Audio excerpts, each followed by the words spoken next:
How's it going, everybody? This is the Nitty Gritty. My name is Chad. With me is Leonard. How are you doing this week, Leonard? Happy New Year. I'm doing fine. Had a great New Year. Hope everyone out there did too.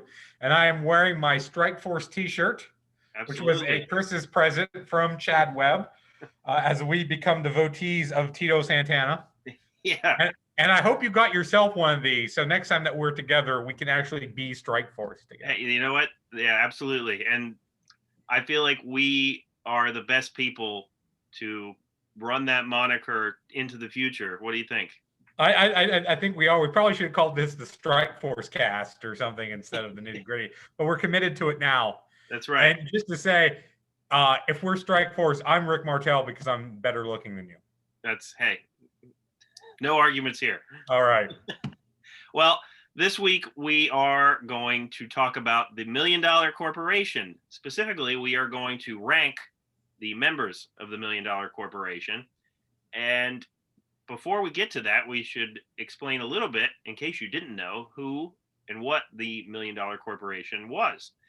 And I did not realize until I did this research that it was a group that ran a little bit over 2 years, all told, from start to finish. It began on May 16th, 1994, on an episode of Monday Night Raw, where the $1 Million Man made his return and he purchased the property of, the rights to owning Nikolai Volkov, because Nikolai at that time was a little bit down on his luck and needed some extra money. So the $1 Million Man steps in and embarrasses him, makes him put on some tights that have the cent sign and property $1 Million Man written on it, and a t-shirt as well. So that's how it got started. And shortly thereafter, the $1 Million Man would acquire acquire IRS, former tag team partner, and Ben Bigelow, and then it would go on and on and on to have many more members. And I will add that, just some context to this, DiBiase had retired from in-ring action at this point because he had a back injury and a neck injury, so he was done at this point.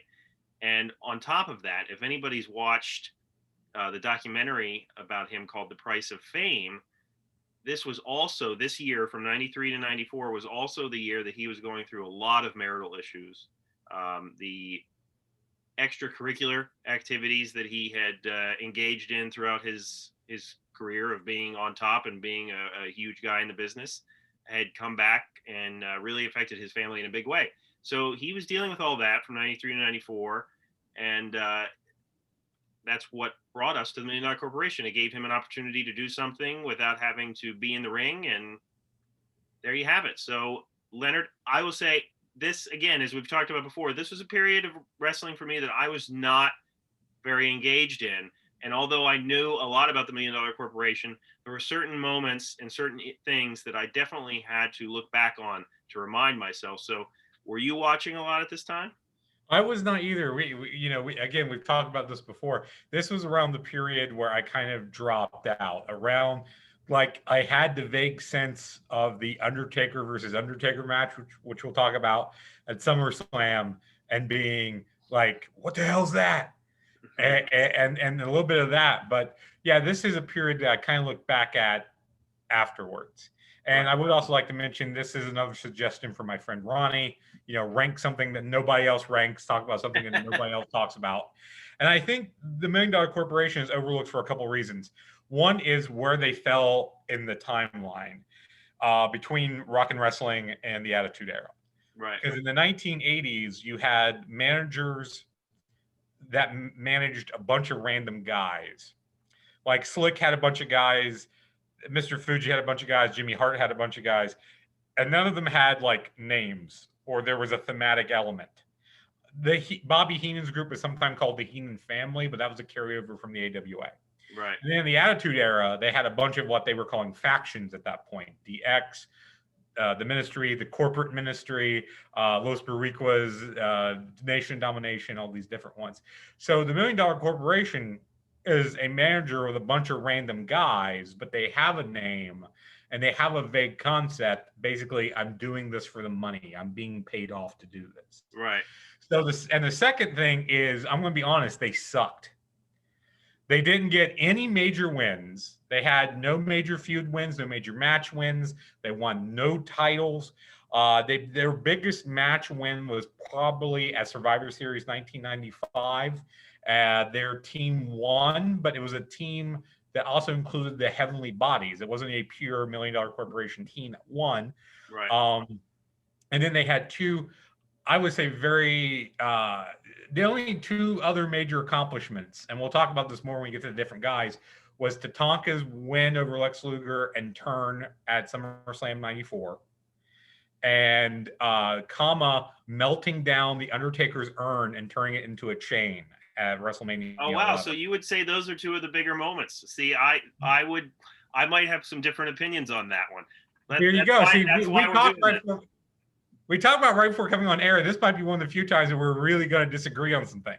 Well, let me tell you what. Before we get into our rankings, I'll let you finish. But before we get into our rankings, if we disagree on our last pick, if we disagree on who's at the bottom of this stable, then we're going to have to talk about the future of this show. All right. Okay. So anyway, the last thing I was going to say, and then they had I would say three very humiliating losses. One was the Underfaker losing to the real Undertaker at SummerSlam 94.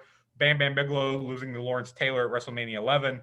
And then the 1, 2, 3 kid losing a crybaby match where he has to dress in a diaper to raise Ramon at an In Your House. Right. Well, that's what I was going to say. Moments overall. Yeah. If you talk about major moments, there were a lot of different major moments. But as far as successes, like this was good for us. Right. Yeah. The Tatanka turn and the urn steal are about all they've got outside of the Survivor Series win. Right. And, we hate to, give our opinion of this faction too early before you see our rankings, which will be interesting. But I agree with you that the group was not good. If you're looking at whether or not they were an effective stable, you'd have to say no, because this was a period that not many people were watching. And what these guys were doing wasn't putting the butts in the seats, to steal a line from Tony Schiavone. They were just there. And even though technically you would qualify them as a stable, one of my biggest issues with them was that there was no flow to the stable. Even though you made a point of noting the unifying theme of we're all getting paid, it was such a hodgepodge of people, and some of them would stay, some of them wouldn't stay. It would, there was no consistency to it. And I think that was one of the biggest issues. And I also think that DiBiase, he is one of the best heels in the business, and he played that character so well. But if someone were to say to me he played that character then with 100% as he did when he was in WrestleMania 4 against Savage, I'd have to disagree. I don't think he was all the way committed to that character at that point for some of the things we probably just mentioned. It's not easy stepping away from something that you've done for such a long time. And it's also not easy when you have to do that to pay the bills and your family at home is having its own issues. So, yeah. I interviewed Ted DiBiase several years ago for the newspaper I worked for, because he's in town. He was talking at a local church. And he was very, he's very frank about that, about his alcoholism, about his womanizing. He's very frank. He's very open about that. And yeah, this was a period for him. And yeah, anyone, you watch a promo from him from like 87 to 90, and then from this period, and the energy level is way down. Yeah. Also, as a manager, like he's not doing the things like say a Bobby Heenan or a Jimmy Hart does. He's not pounding the mat. He's not yelling at fans. He's not interfering when the referee's back's turned. He's not doing a lot of that, at least. He's just kind of there. And one of the funniest things to me is that during a lot of this period, he's not wearing his $1 Million Man tuxedo. He's wearing a sweatsuit version of it. Right. That's how little he cares. He's going to the ring in a green sweatsuit. Right. He doesn't have to dress. And it looks like he's put on some weight during this period. But again, he was injured. He was having substance abuse issues. I guarantee you he's probably eating heavy because he was depressed. So, yeah, I mean, that's probably a part of it. And we're going to talk more as we go from guy to guy. But when your foundation is a guy going through a rough period who probably doesn't want to be there, that's not a good start for building a stable. Right. No, absolutely. And I was looking when we looked at the list of the people that were in this stable. Some of them I didn't remember. And like, what's funny is that the person who helped begin this whole trend, Nikolai Volkov, I did not remember that. I did not remember that moment at all. And I watched a little clip from a shoot with Nikolai Volkov, and he pretty much just was like, "This was a job I was paid to do. That's it." Like, that's about the only comment he had about being involved in this angle. So that should tell you how great it was. Yeah, and I would say, part of it was he was doing it for the money for his family. It's surprising how often WWF has recycled that storyline, like with Big Show and Heath Slater. I got kids, so I have to do this. Right. Like, that's a go-to for them. True. Well, Leonard, should we move on to our rankings? Let's start with the rankings. Now, did you rank Ted DiBiase or not rank Ted DiBiase? Okay, so I'm glad you brought that up. So I didn't. If I had to, like, I would put him as an asterisk. Feel free to put him anywhere on your list. Okay. I kind of just viewed it. Here's how I did my rankings before I list them. I did it with people that were actually in-ring performers at the time, and I judged it not based on their entire career, but how they were with the stable overall. Okay. And that's how I looked at it, or at least I tried. That's how I did. Now, I did rank Ted DiBiase, and I'll tell you, I had him at number 7. Okay. Wow, that's low. So with Ted, there's 12 guys with Ted, 11 without him. And we're not counting Ted DiBiase's Druids, which popped up on some of the lists we looked at, because those were only used at SummerSlam for the Undertaker bit, so those don't really count. Right. So not counting DiBiase, there were 11 active members, and I too just looked at them during the corporation era, not through the course of their entire career. Right. Well, so we'll get started with our 11th pick. Leonard, who is last on your list? Okay, this is the one that you said we had to agree on, and I have Santa Claus. Okay, thank God. He was played by Balls Mahoney and was only around for a couple weeks. This is, I'm sure, a character that they do have limited shelf life during the holiday season. He debuted at, I think it was an In Your House. Season's Beatings. I believe it was Season's House in Your Season's Beatings in Your House, whatever. In Your House, Season's Beatings, where Santa Claus was giving out presents and then winds up attacking Savio Vega, and it's revealed that this is Ted DiBiase's Santa Claus, or Santa Claus, right, who lives at the South Pole and steals presents from children. And he had a couple appearances throughout December of that year, and that was it. So I think on the fact it was a total joke and that it didn't last very long, you've got to put him at the bottom of the list. Well, and so that was my pick for 11 as well. And what's interesting about this topic is that some of the podcasts that Conrad Thompson does are covering these in your houses or this period or people that were involved in this period. So you get kind of little dabs of information from people that were actually there and involved. And one of the Santa Claus was brought up recently. And it was, I think Conrad asked Bruce Pritchard, like, how high were you and Briscoe when you thought of this idea? And it didn't last long, as you said, because apparently, like, right away after the first day, Balls Mahoney ended up yelling at George the Animal Steele, who was a producer at that time and wanted more money. And that was kind of the beginning of the end. Well, you can't have Santa Claus at SummerSlam. I don't think that works. Right. I think you could have had him go away and come back as Balls. Well, he wasn't Balls Mahoney at the time, but as a different character. I think a lot of these guys we're going to talk about, it's like if you went away for a couple months and you came back, right, it might have worked. Right. So yeah, I mean, it didn't really work. It was a very cartoony era of the company at the time, and like you look at certain characters, and there's so many of them that just were failures, and this is a good highlight of one where you have to ask yourself, even then, like, what were they trying to accomplish? And like I think Conrad asks Pritchard at one point, like what were you going to do with this guy at SummerSlam? you know, Right. you know. So yes, he is number 11. So Leonard, let's get to number 10. Okay. This is where we go off the rails. Okay. Number 10 is a guy we've already talked about a lot, Nikolai Volkov. Volkov wasn't there very long. He was made a complete joke character.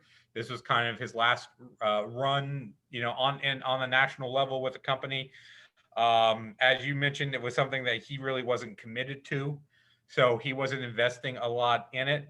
We've already talked a lot about him. The thing I will say is that there was precedence for doing what happened here, because DiBiase would try to purchase the contracts of other guys before, like Andre the Giant and Hercules. Right. And he would humiliate people for money, like the kid dribbling the basketball and making Linda McMahon bark like a dog and all this. So, like, there was precedent for this, but the fact that they made Volkov a total joke, and I didn't look minutely, but I would bet you he didn't get any wins during this period. Yeah, you don't remember this period of his career. You really don't. And there's a reason for that. But before I detail my thoughts on him, I will say my number 10 is different than yours. Okay. So I have at number 10, I have fake Undertaker. Brian Lee, I believe, was the man. Primetime Brian Lee, yes. Fake Undertaker. And, I remember seeing this video cassette at the store when I was younger, and you saw the two Undertakers, and I was like, what the heck is that? And then just kind of walked on by, because it just seemed so goofy to me. I had not watched the storyline at all. I was not watching wrestling really at all, like not even like from time to time. So I would have to say this period of the Undertaker's career is one where he was facing so many opponents that really didn't mesh well with him. They were just kind of monsters or storylines that he needed. Take a big guy, put him against Taker. That's what they were doing. Right.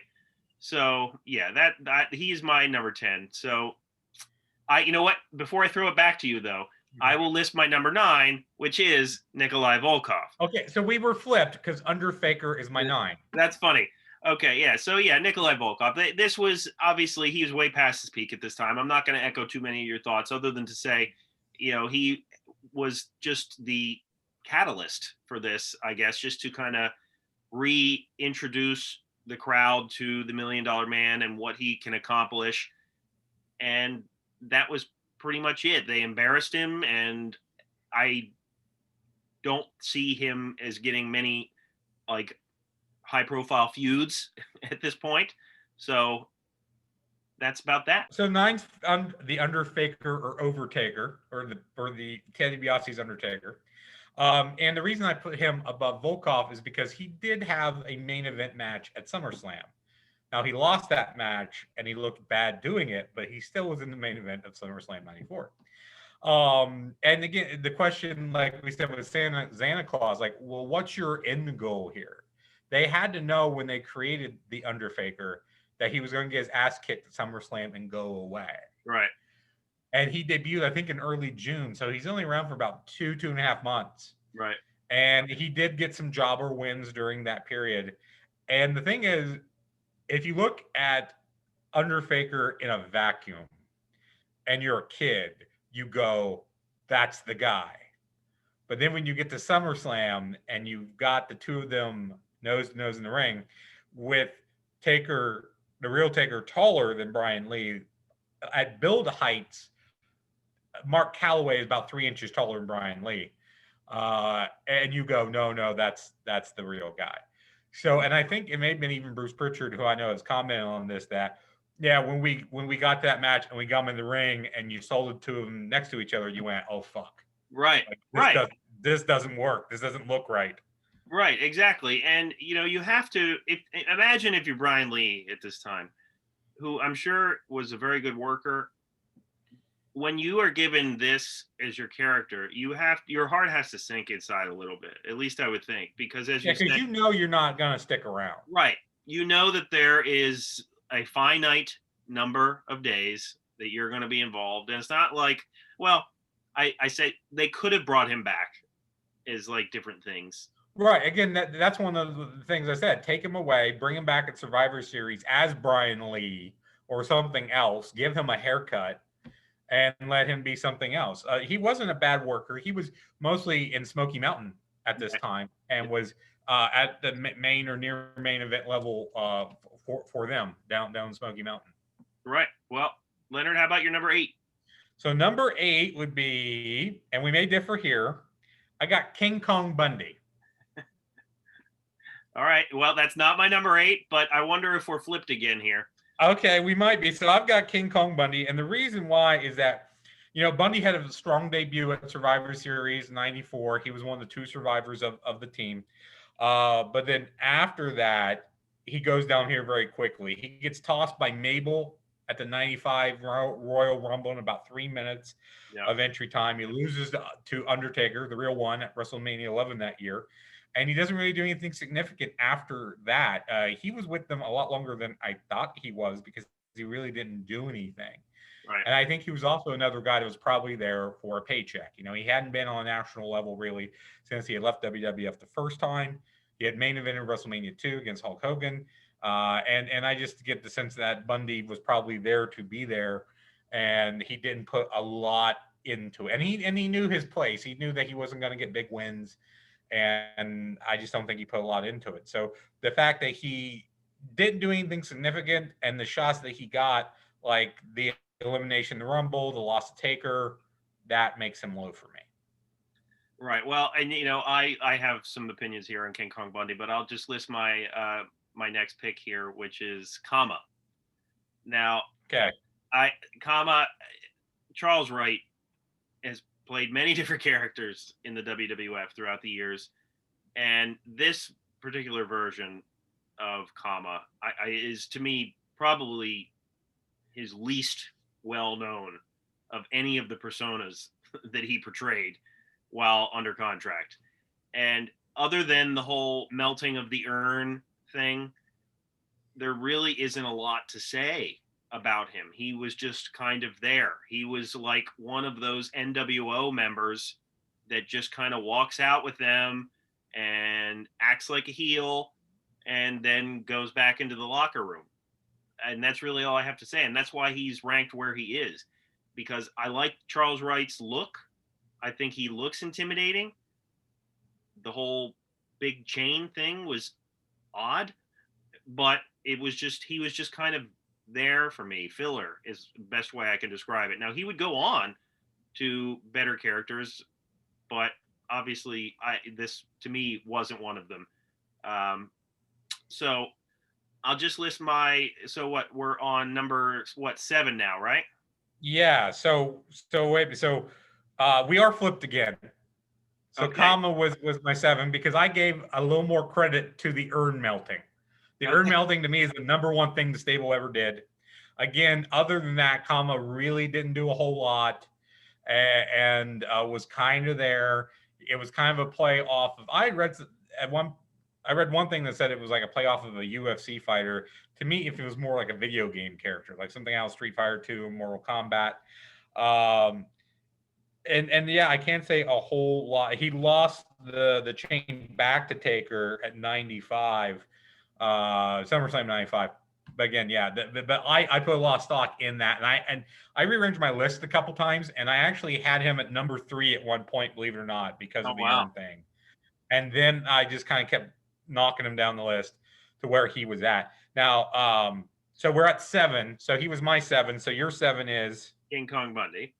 And okay, so Bundy. So we were flipped again. We were flipped, yes. And so yeah, King Kong Bundy was actually a topic recently on Something to Wrestle with Bruce Pritchard, and they talk about this period. And obviously, he basically it's summed up as he wasn't the King Kong Bundy that they had before.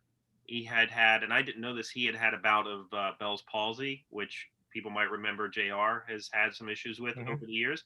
But King Kong Bundy also had an issue with that. So they weren't getting the King Kong Bundy that they had before. He had obviously peaked with his WrestleMania 2 main event against Hulk Hogan. And here, like you said, he was there, and he might have, I guess over the years, he's done some shoot interviews where He said that things were promised to him that weren't delivered.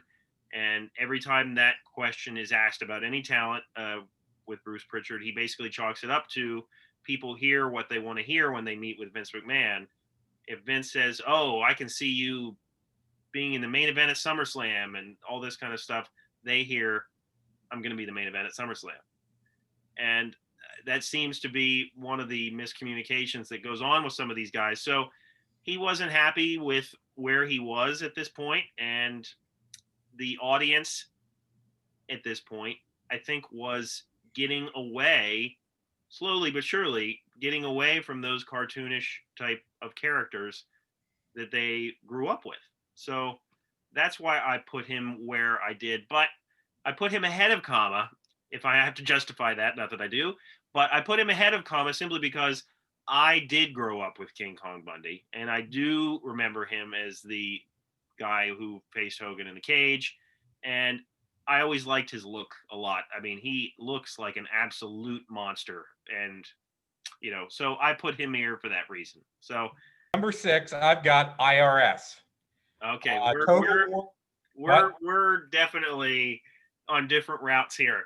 Okay. I got IRS, total workhorse of the group, definitely. Mike Rotundo was still a hell of a worker at this point, and I think what really helps him as compared to some of the other guys that we talked about was he committed to the character. He was 100% committed to playing this cartoonish, over the top tax man, and that so helps to get that character over and to get him over. Now, of course, prior to this, he was part of the WWF Tag Team Champions with Ted DiBiase, Money Incorporated. But during the period of the $1 Million Corporation, he was kind of the gatekeeper. He was the guy, when you were feuding with the corporation, he was the guy that you beat. He was the first, the boss in level 1. And because of that, and because he didn't really have any significant feuds or matches during this period, that's why I can't put him higher, even though I do think he was maybe the best worker of everybody. When you start looking at storylines and such, I can't put him any higher than 6, even though it sounds like you've got him higher. So I would buy your argument for him being higher when we get to that point. But just because I can't name one significant thing he did, I can't rank him higher. And that's actually a good argument against where I have him. But you know what? I actually, as you were talking there, I actually just did a mental switch of my 6 and 5 picks. Oh, okay. Because as I looked at it, I was like, I don't know. So my number 6, I'm going to go with Tatanka. And Tatanka was always kind of a mid-card guy. I mean, overall.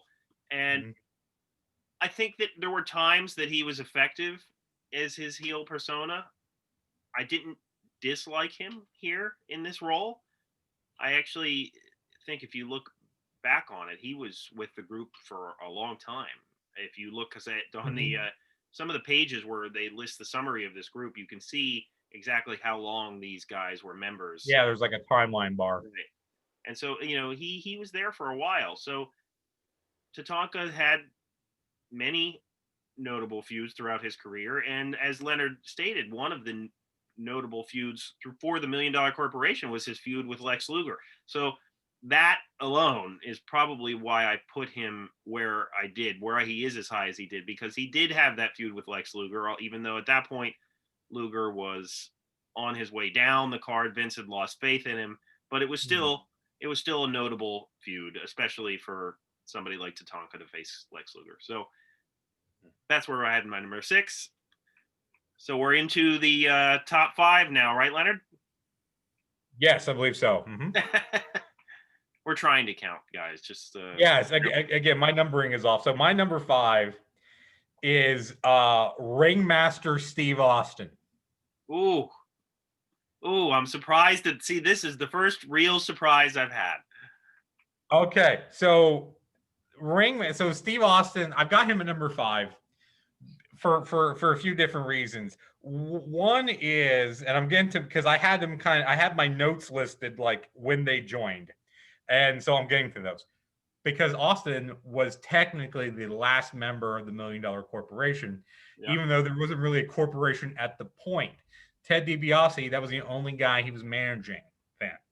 So this is the Ringmaster, and later Ringmaster Steve Austin, and later Stone Cold Steve Austin. He was given the $1 million title. As I said earlier, they didn't win any belts, but he was given the $1 million title. He was taught the $1 million dream, which he used as a finisher for a while here.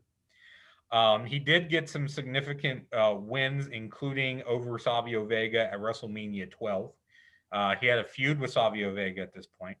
And at an In Your House, Beware of Dog, which is an infamous one because there was a huge power outage due to a storm, and they had to redo it the next night, like most of the matches.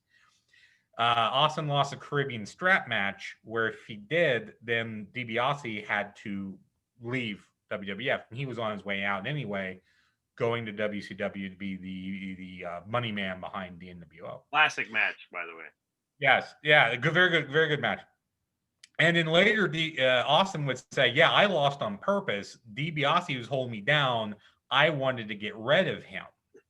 Right. So from a storyline perspective and a character building perspective, this was very important. This was step one on the Stone Cold Steve Austin ladder. Right. And Austin was a very good worker still at this point. This is pre the neck injury with Owen Hart.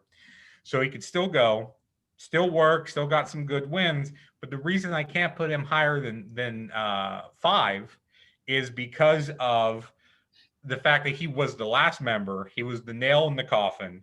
He didn't have anybody else around him. At the end of the day, he was like, that was a bag of shit, and I'm glad I'm done with it. So I would have loved to have heard that promo. That sounds like a late Austin promo. That sounds like says that was a bag of shit. That sounds like an 01 Austin or 02 Austin promo. That's a bag of shit. But anyway, that's why I can't rank him higher because of the circumstances around him, even though, again, good wrestler, good matches. I liked how it came after.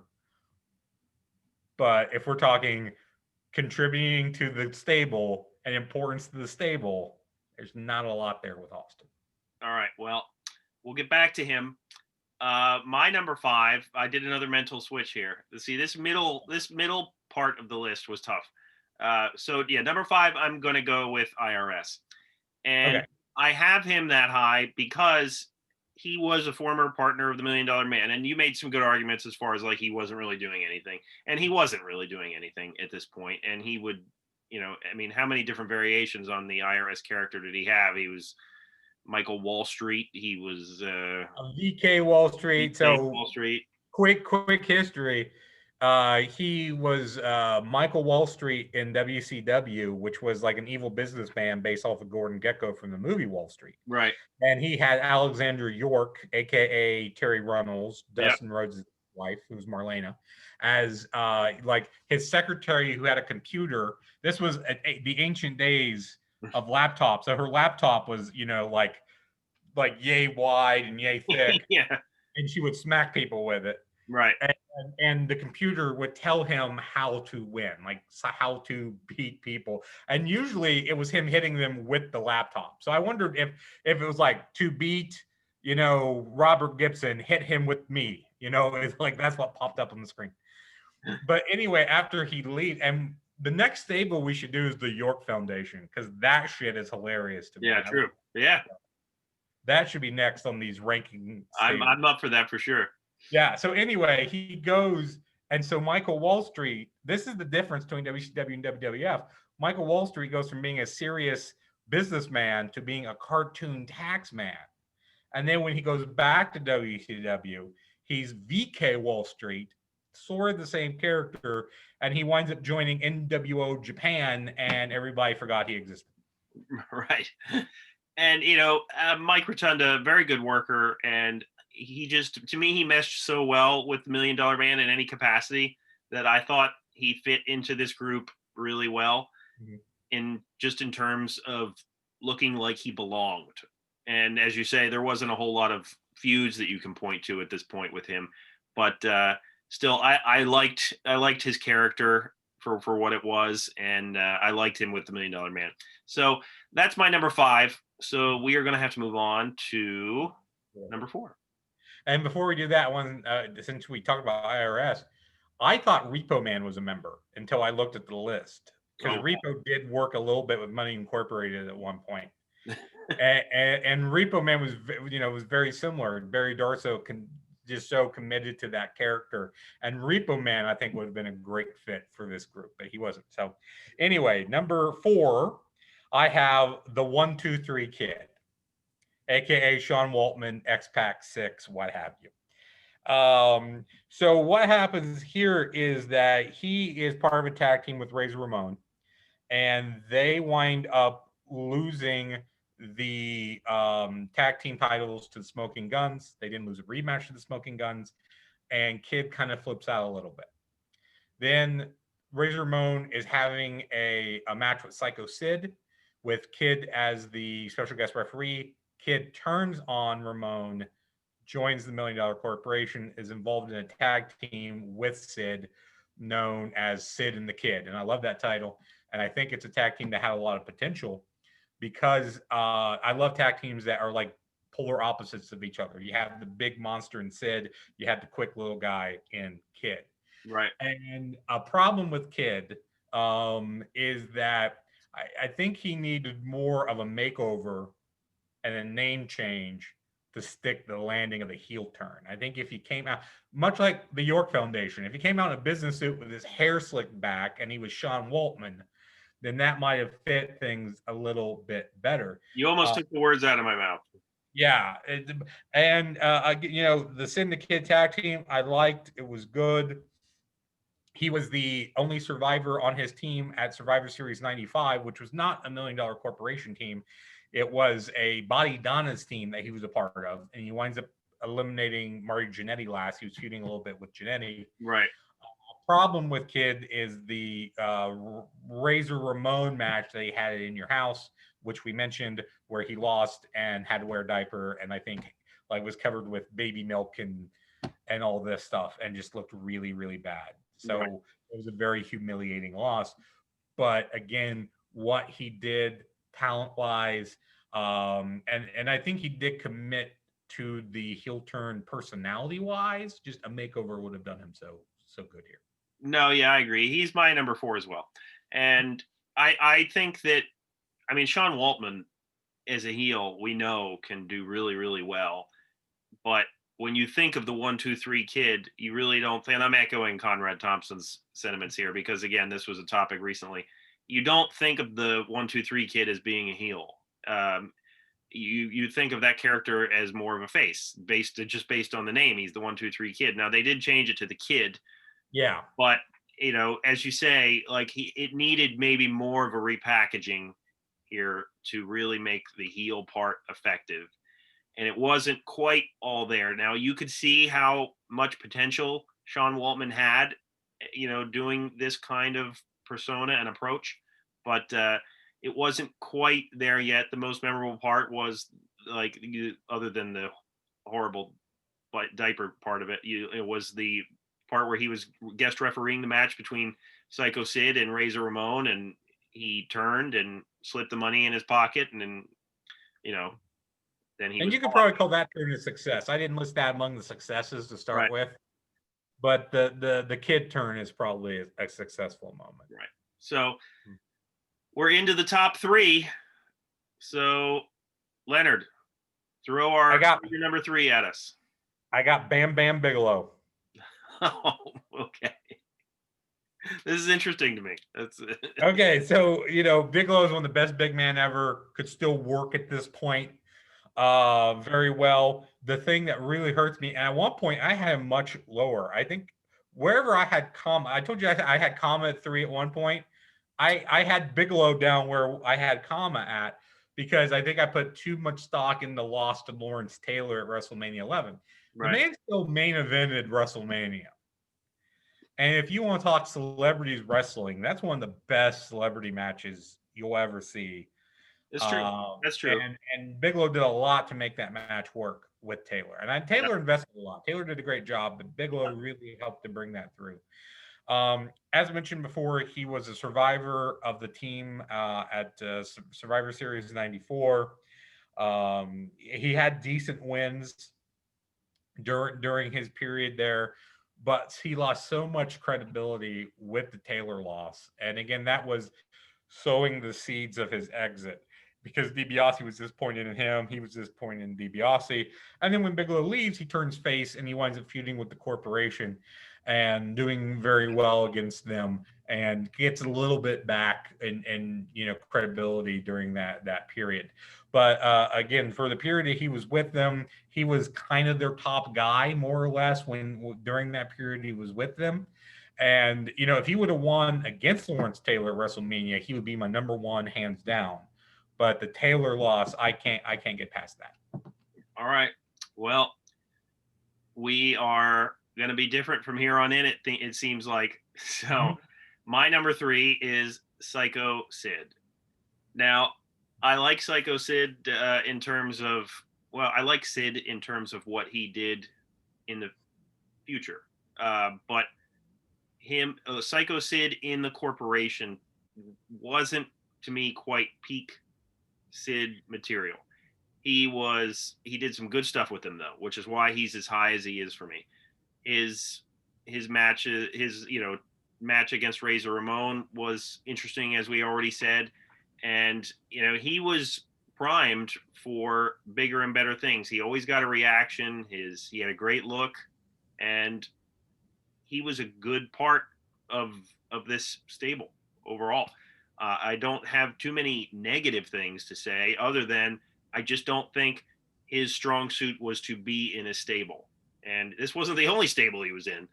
If you count the Horsemen, he was there as well. I just don't think he makes sense to be in a stable. I don't.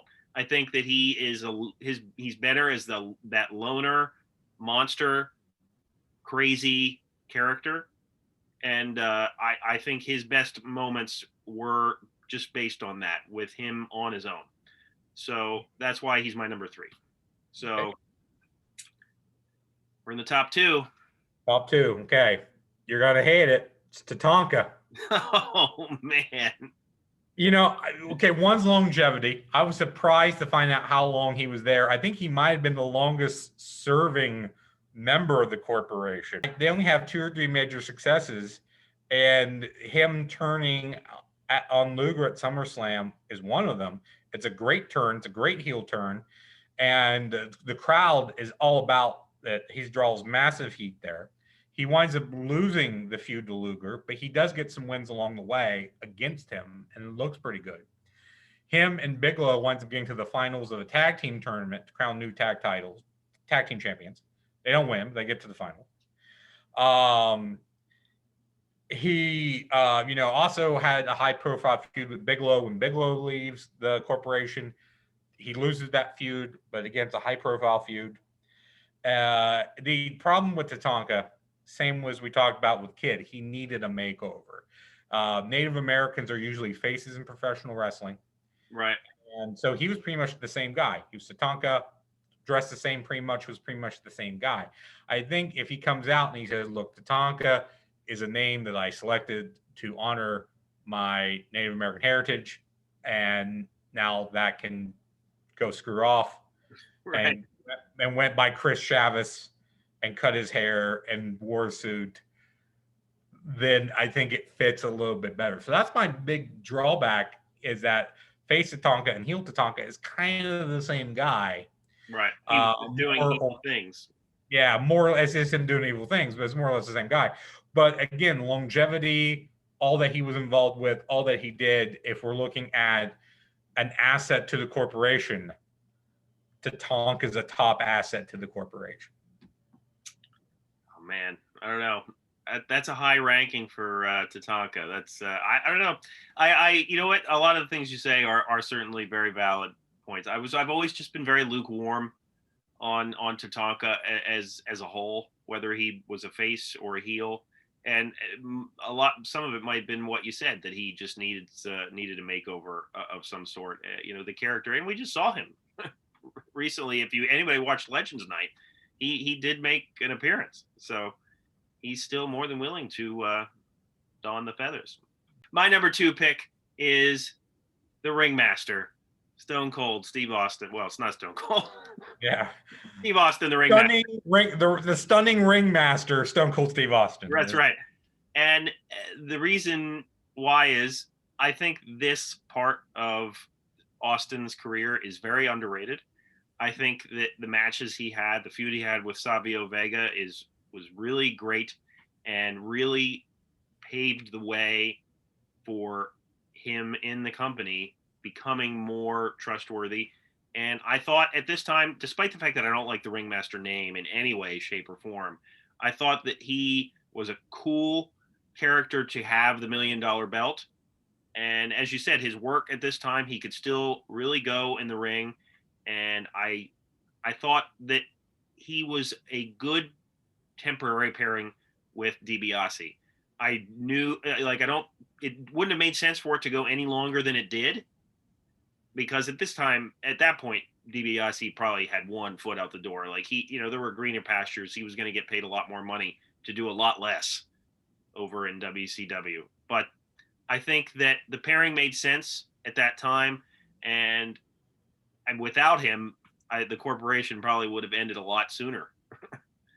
Well, yeah, because he was the last guy. So yeah. Right. Well, I think what did Tatanka? Was there any carryover with Tatanka in it at that time? I think a little bit. If you look at those timeline bars, I think there was a slight carryover with maybe a couple of the guys, but it was. I don't think they did any work together on screen. Tatanka. Yeah, like it was like maybe a month, and they never like teamed or anything. Yeah. Right. So, yeah, I do enjoy this phase of Austin's career. He still had a lot of the skills that he had when he left WCW, and at this point, he only was showing his potential as a character, but he needed to break free of it, obviously, to become what he did. So that's my number 2 pick. So we know we're not going to agree on our number ones. So I already can guess who your number 1 is, but go ahead. I can guess yours, but I got Psycho Sid at my number 1. He replaced Bigelow after Bigelow's turn. Sid wound up turning heel on Shawn Michaels, or more, Michaels turned face because he was the heel at the time. Sid inadvertently caused Michaels to lose his world title match against Diesel at WrestleMania 11. Sid then, so for the rematch, Shawn tells him he can stay at home. And he's like, I'm not going to do that. He attacks Shawn. He turns heel. He joins the corporation. He had high-profile feuds with Diesel and Michaels. He didn't win those feuds, but they were very high-profile. He did have a high-profile win against Henry O. Godwin at an In Your House. I believe it was In Your House 3 during this period. He had the tag team with the Kid that we talked about, Sid and the Kid, which I think had a lot of potential. They did lose all the damn time, but I think they were a cool team to be with. Ultimately, Sid was the monster leader that I think they always wanted. I don't think Bigelow was quite there. I don't think Bundy was quite there. I do agree with you that Sid maybe works better as that loner, but he can't really talk for himself on the mic. He's right. What, twice the man with half the brain that you have, or something of that nature. So having a manager and having a supporting cast, I think, does help him, even though I agree I do like him better as the loner. But at the end of the day, when you say, well, who was the most high profile guy the corporation had, who had the most wins or had the most high profile feuds and high profile matches, main event matches, and all this, I think it's Sid, and I think you have to give Sid that. He didn't have any humiliating losses like Bigelow. He didn't cause the destruction of the corporation like Austin. So I see you playing. So I gotta go with Sid. So Sid's my number 1. All right. Well, my number 1 is Bam Bam Bigelow, and for some of the reasons you just gave for Sid, in that, to me, there is no more high-profile member of the corporation than Bam Bam Bigelow. In terms of his main event at WrestleMania, now he lost, but he was still there. In terms of the fact that it actually gave the corporation somebody to feud with that was interesting. It wasn't just we're going to have this guy go against this guy. he was somebody that as you said earlier, the corporation was starting to lose faith with. And one of the big moments where they introduced Sid for the first time, you see Bam Bam Bigelow off kind of on his own, not really participating, but he is in the ring with them. So I think he was the most interesting part of this stable overall. When you think about the members of this stable and what they accomplished, you might not mention right away, oh yeah, Sid was a member of the $1 Million Corporation. You certainly wouldn't mention Austin being a member of the $1 Million Corporation. No, I don't think anyone thinks of him. I think they remember he was managed by DiBiase, but I don't think they remember the corporation being part of it. Right. I certainly didn't until I saw the list and went, oh, well, okay, I guess so. But if you're looking at Bam Bam Bigelow's WWF career, now obviously he had a lot of memorable moments outside WWF, but if you're looking at his WWF career, what would you think of first? You would think of Lawrence Taylor and the fact that he was a member of the $1 Million Corporation at that time. So that's why he's my number one, because to me, he was the person that put the stable on the map. I don't think even DiBiase accomplished that as much as he could have. I think that they had a good monster face, not face literally in terms of being a good guy, like in terms of being a poster boy for the stable. Yeah, right. Right, yeah. Like with him. And I think that it then gave them somebody to feud with that was actually interesting since he had been in the group previously. So we already kind of gave our opinions on the stable earlier. But yeah, just to wrap things up here, what would you say is the most memorable moment, regardless of like it being a win or a loss? What would you say the most memorable moment of the $1 Million Corporation is? Probably the Lawrence Taylor match at WrestleMania 11, right, because it is the main event of WrestleMania. Although I would think a lot of people, again, it goes back to DiBiase not really being a great manager. I think a lot of people probably forget that he was with the corporation, that DiBiase was there. Right. Because I don't think he played into it much. Right. But definitely that. After that, I would probably go with the Undertaker versus Undertaker match at SummerSlam. Oh, man. I mean, it's a terrible moment for them, but I think it's something that people remember. Even That's true. You do remember it. It's one of those so bad it almost becomes good things. You remember it, and then again, I give this a lot more credit than you give. But number 3's got to be Melding of the Urn. Oh, okay. I thought you were going to go back to Tatanka. I was like, oh my gosh. No, that's my 4. My 4 would be the Tatanka turn. But Melting of the Urn, that was the only thing that they got on the Undertaker, was stealing the urn. No, absolutely. I know that was a monumental moment. And they feuded with that dude for like a year, and that was the only thing they did was steal the urn. And you know what? It was probably the beginning of Undertaker and Charles Wright's friendship, which obviously, if you've watched the last ride or anything of the Undertaker over the years, you know that they were really good friends. So that, for me anyway, about wraps it up, Leonard. It does. All right. Well, I would like to say, but keep in tune for the York Foundation next, which I'm even more excited for, because goddamn, do I love the York. How many people watching this? If the people watching this would know what the $1 Million Corporation was, how many of those people are like, what was the York Foundation? Yeah, my buddy Ronnie. Ronnie is a faithful watcher. He's the only one that just went hell yeah and pumped his fist in the air. He's the only one. Well, absolutely. Then we're excited to bring that one to you. So for Leonard, my name is Chad. Thank you for joining us. Please feel free to comment however you wish. If you disagree with our rankings, if you actually did a ranking list of this on your own, that is awesome. Sure. Please let us know. Yeah, share it in the comments. Love to see it. But we will. And I love the fact that for once we disagreed. I mean, right. We a little bit, and some of our reasonings were the same for different guys, but we just had it tiered a little different. So I'm really excited that we did have. Yeah, you know, we don't disagree. We don't agree 100% of the time. Right. Well, we will see you next week. Thank you very much for joining us.